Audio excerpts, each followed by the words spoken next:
दोस्तों, आज हम बात करने वाले हैं एक ऐसे पावरफुल किताब की जिसने लाखों लोगों के जीवन में चमत्कारिक बदलाव किया है। और यदि आप अपने लाइफ को लेकर थोड़ा सा भी गंभीर हैं तो इसे पूरा सुनना, आपके जीवन में बहुत सारे वैल्यूज ऐड होंगे।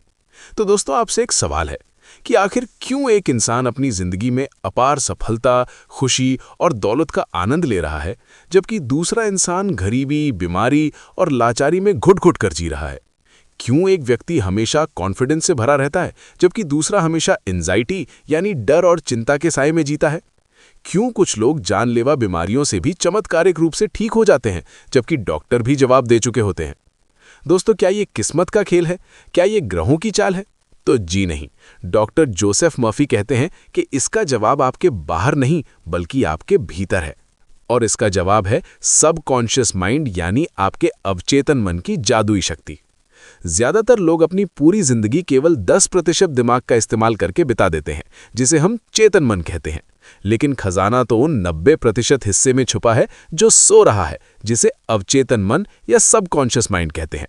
ये किताब उसी सोए हुए दानव को जगाने की चाबी है। अगर आपने इस शक्ति को समझ लिया तो आप अपनी जिंदगी में वो सब कुछ हासिल कर सकते हैं जिसे लोग चमत्कार कहते हैं। तो चलिए इस रोमांचक सफर पर चलते हैं और खोलते हैं अपने दिमाग के उन रहस्यों को जो अब तक आपसे छुपाए गए थे। अध्याय 1, the dual nature of mind. लेखक डॉक्टर जोसेफ मर्फी सबसे पहले हमें ये समझाते हैं कि हमारे पास दो दिमाग नहीं है बल्कि एक ही दिमाग है जिसके दो अलग अलग हिस्से हैं। इन दोनों के काम करने का तरीका बिल्कुल अलग है। पहला है चेतन मन यानी द कॉन्शियस माइंड, जहाज का कप्तान। आपका चेतन मन वो है जिससे आप सोचते हैं, तर्क यानी लॉजिक को समझते हैं और फैसले लेते हैं। उदाहरण के लिए, मुझे ये किताब पढ़नी है या मुझे चाय पीनी है। ये फैसला आपका चेतन मन लेता है। ये तर्कवादी है, ये सही और गलत में फर्क कर सकता है। वहीं दूसरा है अवचेतन मन यानी द सबकॉन्शियस माइंड, जहाज का इंजन रूम। ये आपके दिमाग का वो हिस्सा है जो कभी सोता नहीं है। ये आपकी सांसें चलाता है, दिल धड़काता है और खाना पचाता है। लेकिन इसकी सबसे बड़ी खासियत ये है कि ये तर्क नहीं करता। ये एक वफादार नौकर की तरह है। ये सही या गलत, झूठ या सच में फर्क नहीं समझता। आप इसे जो भी आदेश देंगे, ये उसे सच मान लेगा और पूरा करने में जुट जाएगा। आप इसे एक एग्जाम्पल से समझिए, द कैप्टन एनालॉजी। कल्पना कीजिए कि आप एक विशाल समुद्री जहाज पर है। कॉन्शियस माइंड उस जहाज का कप्तान है जो ऊपर डेक पर खड़ा है। वो दिशा देखता है और आदेश देता है। अब चेतन मन यानी सबकॉन्शियस माइंड जहाज के नीचे इंजन रूम में काम करने वाले कर्मचारी हैं। इंजन रूम के कर्मचारियों को नहीं पता कि बाहर क्या हो रहा है। उन्हें दिशा नहीं दिखती। अगर कप्तान गलत आदेश दे दे और कहे जहाज को चट्टान की तरफ मोड़ो, तो इंजन रूम वाले बिना सवाल किए जहाज को चट्टान की तरफ मोड़ देंगे और जहाज डूब जाएगा। यही हमारी जिंदगी में होता है। हम अपने चेतन मन यानी कप्तान से दिन भर खुद को गलत आदेश देते रहते हैं। मैं ये नहीं खरीद सकता, मेरी किस्मत ही खराब है, मुझे हमेशा बीमारी घेरे रहती है। आपका अवचेतन मन यानी कि आपका इंजन रूम इन बातों को सुनता है और कहता है, जो हुक्म मेरे आका, और वो आपकी जिंदगी को वैसा ही बना देता है। अध्याय 2, the garden of the mind, मन का बगीचा। डॉक्टर मर्फी एक और बहुत ही सुंदर उदाहरण देते हैं, बगीचे का नियम। आपका अवचेतन मन एक फर्टिलाइज्ड गार्डन यानी उपजाऊ बगीचा है। आपका चेतन मन उस बगीचे का गार्डनर यानी एक माली है। आपके विचार बीज हैं। नियम सरल है, जैसा बीज आप बोएंगे वैसी ही फसल आप काटेंगे। अगर आप कांटों के बीज यानी नकारात्मक विचार बोएंगे तो आप फल यानी सफलता की उम्मीद नहीं कर सकते। समस्या ये है कि ज्यादातर लोग अपने बगीचे में अनजाने में डर, चिंता और असफलता के बीज बोते रहते हैं, और जब जिंदगी में असफलता आती है तो वो भगवान या किस्मत को कोसते हैं। इसीलिए दोस्तों, आज से ही अपने जीवन में बदलाव शुरू करें। हर विचार एक कारण है और हर परिस्थिति एक परिणाम है। अपने चेतन मन का पहरेदार बने। किसी भी नकारात्मक विचार को अपने अवचेतन मन के दरवाजे से अंदर न जाने दें। अध्याय 3, the working mechanism of subconscious mind.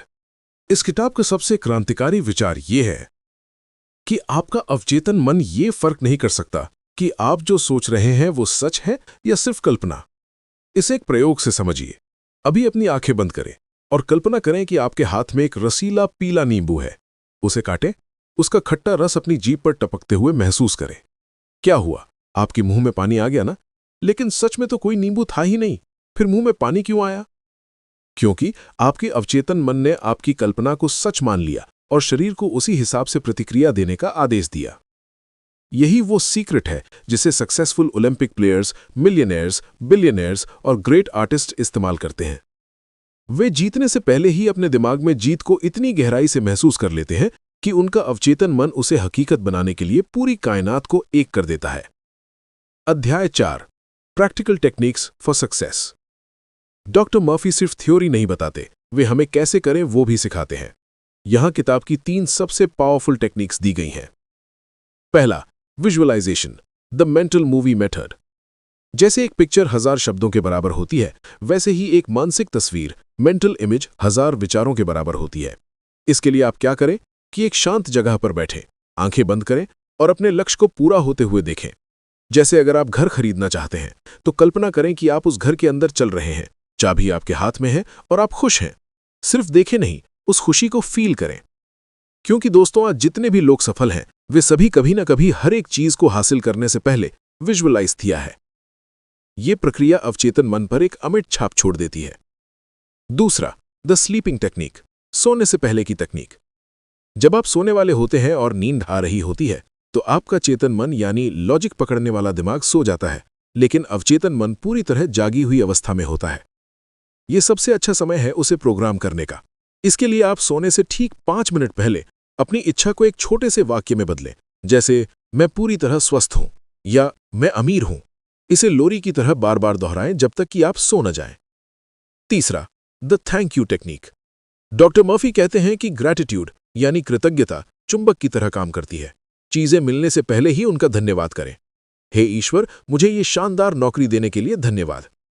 जब आप पहले से ही धन्यवाद देते हैं तो आप अवचेतन मन को यह संदेश देते हैं कि काम हो चुका है और अवचेतन मन उसे हकीकत में बदलने के लिए मजबूर हो जाता है।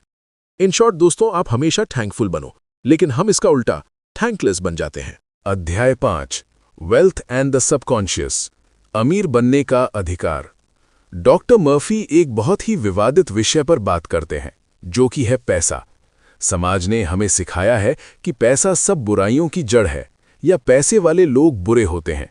लेकिन डॉक्टर मर्फी कहते हैं, गरीबी कोई गुण नहीं है, ये एक मानसिक बीमारी है। अगर आप पैसे की बुराई करेंगे तो पैसा आपसे दूर भाग जाएगा। आप उस चीज को अपनी ओर आकर्षित नहीं कर सकते जिसकी आप आलोचना करते हैं। पैसे को दोस्त माने, पैसे को बुराई की तरह नहीं बल्कि आदान प्रदान के प्रतीक यानी सिंबल ऑफ एक्सचेंज के रूप में देखें और किसी से भी ईर्ष्या बंद करें। अगर आप किसी और की दौलत देखकर जलते हैं तो आप अपने अवचेतन मन को बता रहे हैं कि दौलत बुरी है और आपका दिमाग आपको कभी अमीर नहीं बनने देगा। अमीर होने की भावना ये होती है दोस्तों, सिर्फ पैसे छापने से कोई अमीर नहीं होता। Wealth is a state of mind. अध्याय 6, मिराक्युलस हीलिंग। इतिहास गवाह है कि लोगों ने अपनी सोच की शक्ति से कैंसर, लकवा और टीबी जैसी बीमारियों को ठीक किया है। इसे प्लेसीबो इफेक्ट भी कहा जाता है। डॉक्टर मर्फी का तर्क सरल है, जिस शक्ति ने शरीर को बनाया है वही शक्ति इसे ठीक भी कर सकती है। आपका अवचेतन मन आपके शरीर का निर्माता है। ये आपकी एक एक सेल यानी कोशिका को जानता है। अगर आप कहते हैं इस बीमारी का कोई इलाज नहीं, तो आप अपने अंदर के डॉक्टर को काम करने से रोक देते हैं। इसके बजाय सोने से पहले अपने अवचेतन मन को आदेश दें, मेरा शरीर पूरी तरह से ठीक हो रहा है, हर कोशिका में ऊर्जा भर रही है। लेकिन दोस्तों, इसका मतलब ये भी नहीं कि आप डॉक्टरी इलाज छोड़ दें। इलाज और सकारात्मक सोच दोनों मिलकर चमत्कार करते हैं। अध्याय 7, रिलेशनशिप्स एंड फॉरगिवनेस। क्या आपके रिश्ते तनावपूर्ण हैं? क्या लोग आपको पसंद नहीं करते? तो इस पर डॉक्टर मर्फी कहते हैं, दूसरा व्यक्ति केवल आपकी अपनी सोच का आईना है। अगर आप मन ही मन किसी से नफरत करते हैं तो वो नफरत जहर की तरह आपके अपने शरीर और दिमाग को ही नुकसान पहुंचा रही है, सामने वाले को नहीं। माफ करने का मतलब ये नहीं कि आप सामने वाले के गलत काम को सही ठहरा रहे हैं। माफ करने का मतलब है अपने दिमाग से उस जहर को बाहर निकालना। जब तक आप किसी से नफरत करते हैं, आप उसके गुलाम हैं। वो व्यक्ति आपके विचारों पर कब्जा जमाए बैठा है। उसे माफ करें और आजाद हो जाए। लेकिन अब आपके मन में ये सवाल होगा कि आखिर सच्चा साथी कैसे पाएं? तो दोस्तों, रोने धोने या अकेलेपन की शिकायत करने के बजाय अपने आदर्श साथी के गुणों की लिस्ट बनाएं। सोचें कि आप उसके साथ खुश हैं। जब आप अपने अंदर प्रेम महसूस करेंगे तो बाहरी दुनिया में भी प्रेम अपने आप खिंचा चला आएगा। अध्याय 8, ओवरकमिंग फियर। डर इंसान का सबसे बड़ा दुश्मन है, लेकिन डर हकीकत नहीं है, ये सिर्फ एक विचार है। डॉक्टर मर्फी कहते हैं, do the thing you fear and the death of fear is certain. यानी कि वो काम करो जिससे तुम्हें डर लगता है, इससे डर हमेशा के लिए मर जाएगा। ज्यादातर डर असफलता का डर या लोग क्या कहेंगे वाला डर होता है। अपने अवचेतन मन को बताएं कि आप उस डर से बड़े हैं। अगर आपको तैरने से डर लगता है तो दिन में 5 बार अपने दिमाग में खुद को शानदार तरीके से तैरते हुए देखें, यानी मेंटल स्विमिंग करें। जब आप पानी में उतरेंगे तो आपका अवचेतन मन उस मेंटल पिक्चर को याद रखेगा और आपकी मदद करेगा। अध्याय 9, the power of your subconscious mind का निचोड़ ये है कि आपकी बाहरी दुनिया, सर्कमस्टांसेस, आपकी भीतरी दुनिया की परछाई है। अगर आप परछाई को बदलना चाहते हैं तो कांच पर कपड़ा मारने से कुछ नहीं होगा। आपको अपना चेहरा बदलना होगा, आपको अपनी सोच बदलनी होगी। अब दोस्तों, आपके लिए एक्शन प्लान ये है कि नकारात्मकता छोड़ें। आज से ही खुद के बारे में बुरा बोलना बंद करें। कभी न कहीं मैं नहीं कर सकता या मेरे पास पैसे नहीं हैं। उसके बाद हर रात सोने से 5 मिनट पहले अपने अवचेतन मन को एक सकारात्मक आदेश देकर सोएं। देन विजुअलाइज करें। अपने सपनों को ऐसे जिएं जैसे वो सच हो चुके हैं। और सबसे जरूरी चीज कि आप भरोसा रखें। एक बार बीज बोने के बाद बार बार मिट्टी खोद कर ना देखें कि पौधा उगा या नहीं। भरोसा रखें, ब्रह्मांड अपना काम कर रहा है। डॉक्टर जोसेफ मर्फी की ये किताब हमें याद दिलाती है कि इंसान अपनी किस्मत का लेखक खुद है। आपके पास अलादीन का चिराग है और वो चिराग आपका अपना अवचेतन मन है। जिन बाहर नहीं आएगा, वो आपके अंदर बैठा आपके आदेश का इंतजार कर रहा है। सवाल ये नहीं है कि क्या ये शक्ति काम करती है, सवाल ये है कि क्या आप इस शक्ति को आजमाने की हिम्मत रखते हैं। अपनी सोच बदलिए और आप देखेंगे कि दुनिया आपके लिए बदल जाएगी। जैसा कि डॉक्टर मर्फी कहते हैं, change your thoughts, you will change your destiny. अपने विचार बदलो, तुम अपनी तकदीर बदल दोगे। आज ही से शुरू करें। अपने अवचेतन मन के कप्तान बने और अपने जीवन के जहाज को सफलता, सेहत और खुशियों के किनारे पर ले जाएं। शुभकामनाएं। आपकी जादुई यात्रा अब शुरू होती है। और यदि आपको यहां से कुछ सीखने को मिला तो वीडियो को लाइक करो और चैनल को सब्सक्राइब करो।